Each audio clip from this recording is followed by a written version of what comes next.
Buenos días, somos el equipo 2. Vamos a exponer la unidad 3, las principales teorías contemporáneas del aprendizaje. Mi equipo está conformada por Mariana Paula Castro Dávila, Cintia de los Santos Favela y su servidora Carmita Díaz Vázquez. Existen diferentes teorías que intentan explicar cómo aprendemos, es decir, cuáles son los diferentes procesos o mecanismos que se realizan para incorporar un nuevo concepto. Dentro de las principales teorías psicológicas del aprendizaje tenemos el conductismo, teorías de Pavlov, la psicología de Gestalt, Vygotsky, entre otros que se verá a la brevedad. Vamos a empezar con el condicionamiento de Pavlov.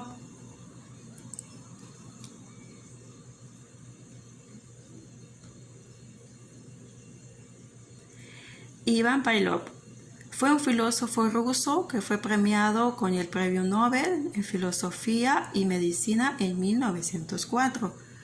Fue reconocido por sus trabajos de filosofía de corazón, sistema nervioso y aparato digestivo. Su experimento más famoso que realizó en 1889 fue la demostración de la existencia de los reflejos condicionados y no condicionados en los caninos, es decir, al estudiar su capacidad de diferenciar los estímulos y de responder a ellos, Pavlov abrió nuevos caminos en la psicología, a la psiquiatría e inclusive a la pedagogía. En la psicología tuvo lugar a través de Watson, ya que él promovió el uso del condicionamiento clásico como método teórico central para explicar todo tipo de aprendizaje.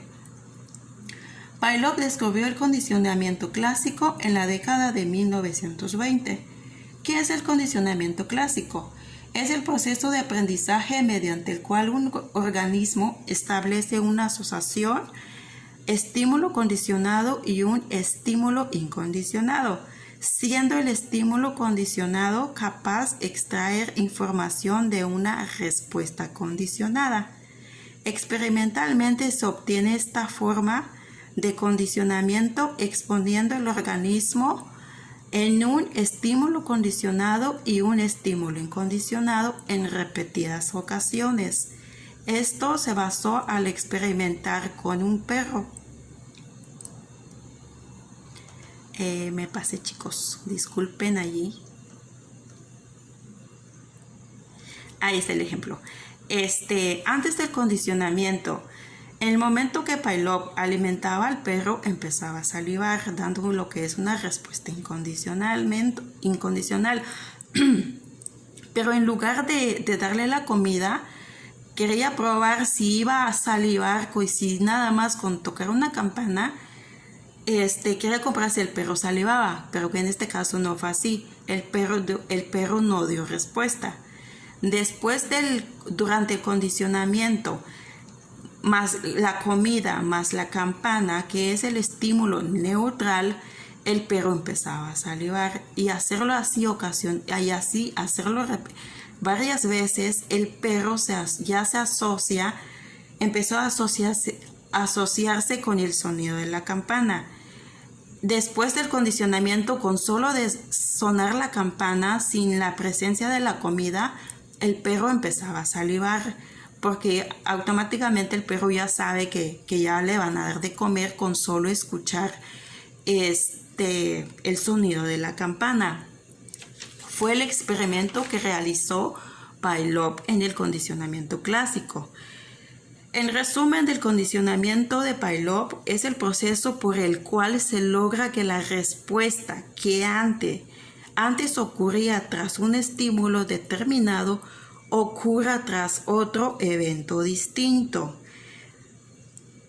Ahora vamos a ver la teoría conductismo. La teoría conductista es una corriente de la psicología. Se basa en las teorías de Ivan Pavlov, como acabo de comentar. Se centra en el audio de la conducta observable para controlar, predecirla. Su objetivo es conseguir una conducta determinada. Los principales exponentes de esta teoría tenemos a Ivan Pavlov, Watson y Skinner.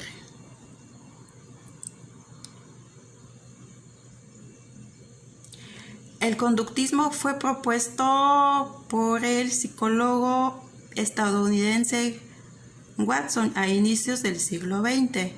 Watson demostró el condicionamiento clásico con un experimento en el que participó de un niño de nombre Albert y una rata blanca. Watson se basó en el estudio de la conducta humana observable e identificar que éste modifica el comportamiento de los individuos tras un proceso de estímulo, respuesta y esfuerzo que realiza con el aprendizaje. Dentro de esta teoría se plantearon dos variantes, el condicionamiento clásico y el condicionamiento operante. Asimismo, el psicólogo estadounidense Frederick Skinner fue un destacado especialista que desarrolló el conductismo y describió los procesos que acompañan a la conducta voluntaria tras diversos experimentos, entre lo más famoso la caja de Skinner. Skinner determinó que las conductas son el resultado del condicionamiento operante, por medio de la atención, codificación de la información, reproducción motora y motivación. La psicología del campo gestal. La psicología de gestal, terapia gestal, es una teoría del campo, atiende y se ocupa de los procesos de interacción e influencia mutua entre los elementos existentes, organismo y entorno.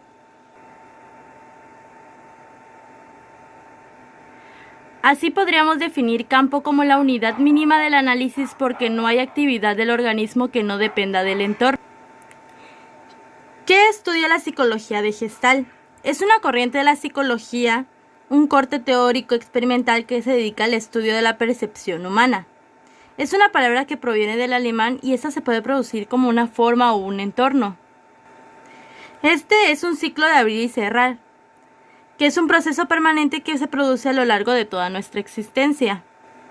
Esta se aplica para enseñar a la persona a centrarse en el presente y a tomar conciencia de sus sentimientos y deseos, para mejorar la coherencia entre lo que siente, piensa y cómo actúa. Lewin creó la noción del campo psicológico para explicar la interacción de las fuerzas que emanan del sujeto y las influencias sociales. El campo psicológico es una totalidad dinámica que manifiesta el estado relacional de una persona con su entorno social en un momento determinado.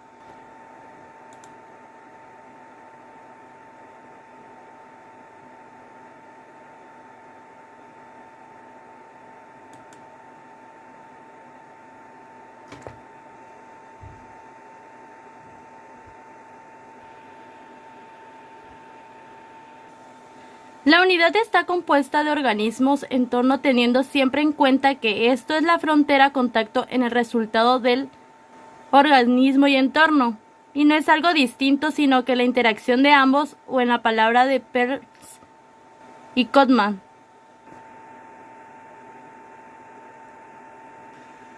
Cuando se dice frontera, se piensa en una frontera entre, pero la frontera, contacto, donde tiene lugar la experiencia no para el organismo de su entorno, más bien limita al organismo, lo contiene, lo protege al mismo tiempo. Los 6 principios individuales comúnmente asociados con la teoría gestal: similitud, continuación, cierre, proximidad, figura y fondo, simetría y orden. También hay algunos principios adicionales más nuevos asociados a veces con gestal, como distinto común. ¿Cómo se aplica la teoría de la gestal en la educación?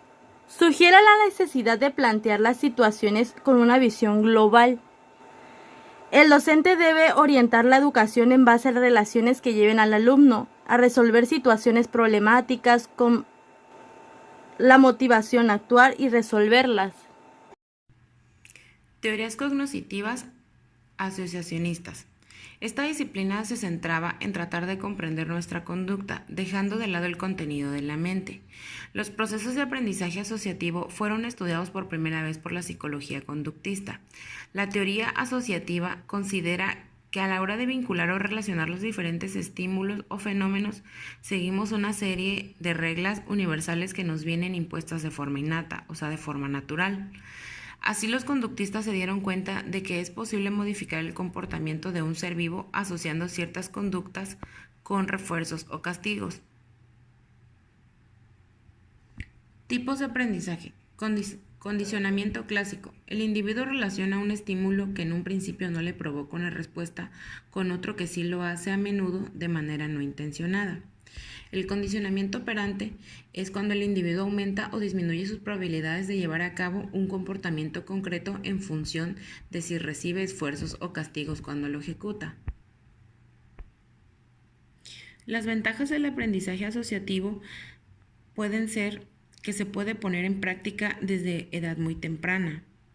Es uno de los métodos más sencillos para educar. Se puede aplicar en diferentes ámbitos, no solo el académico. Es sumamente efectivo para combatir comportamientos no deseados. Ejemplo de ellos puede ser alguien que prueba una comida que no le gusta, aprende rápidamente a evitarla. A esto se le llama aversión adquirida al sabor. Un perro aprende que al sentarse recibirá una galleta. ¿Cuál es la asociación? Que al sentarse recibe un premio. Un niño asocia malas calificaciones con castigos y cada uno de ellos es evidente tras un estímulo. Teorías de Edward Tolman. Él fue un filósofo y psicólogo estadounidense que proporcionó importantes contribuciones a los estudios de aprendizaje y motivación. Su teoría cognitiva en 1932, él consideraba el comportamiento como un acto unificado, los elementos que conforman el comportamiento, incluyendo los biólogos, como los nervios, las glándulas o los músculos, son parte de una unidad integral. En este sentido, Tolman se aparta del conductismo de Watson, abriendo una nueva área de estudios en los procesos cognitivos. Explicó la conducta en función de lo que el animal sabe como consecuencia del conocimiento de su entorno.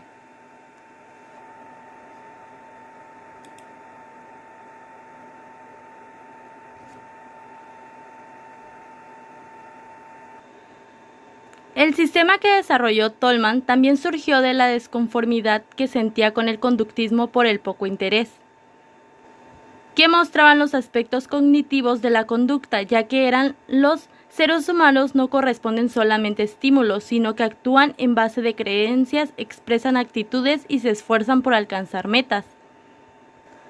De esta manera desarrolla un conductismo que ocupa de la conducta objetiva, no de la experiencia consciente, además en efectos de los estímulos sobre la conducta, acentuando la relación de la conducta con las metas. Teorías de Vygotsky. ¿Quién es? La obra del psicólogo ruso Lev Vygotsky se ha convertido en las bases de muchas teorías e investigaciones sobre el desarrollo cognitivo en las últimas décadas. Teoría sociocultural de Vygotsky, el aprendizaje durante la primera infancia. Aprendizaje en la primera infancia era el proceso por el cual el ser humano cambiaba sus ideas, sus comportamientos para conocerse a sí mismo y su entorno. Esto se refiere a que es cuando el individuo empieza a tener conciencia. Vygotsky decía que las interacciones históricas, sociales y culturales del niño daban como resultado el aprendizaje y el desarrollo humano. El desarrollo humano lo dividía en dos, que era el interpsicológico, que era el que se daba entre las personas, y el desarrollo humano intrapsicológico, que era el que tenía con él mismo. Principios de la psicología y de la educación decían que los niños construyen el conocimiento. El desarrollo no se puede considerar aparte del contexto social. El aprendizaje puede dirigir el desarrollo y el lenguaje desempeñaba el papel más central en el desarrollo mental. Vygotsky hablaba acerca de la zona de desarrollo próximo, que era la distancia entre el nivel de desarrollo efectivo de un alumno y sus conocimientos. a eso se refería. Y decía que se generaba entre la persona que ya dominaba el conocimiento o la habilidad con la que estaba en proceso de la adquisición. O sea, que para que éste se llevara a cabo, siempre se necesita un individuo que sea el que ya domina el conocimiento previo, que es el que va a ayudar, que va a ser parte, él llamaba el andamiaje, que era un proceso de mediación para poder obtener los conocimientos, para poder avanzar. Era la conexión, la mediación para los conocimientos.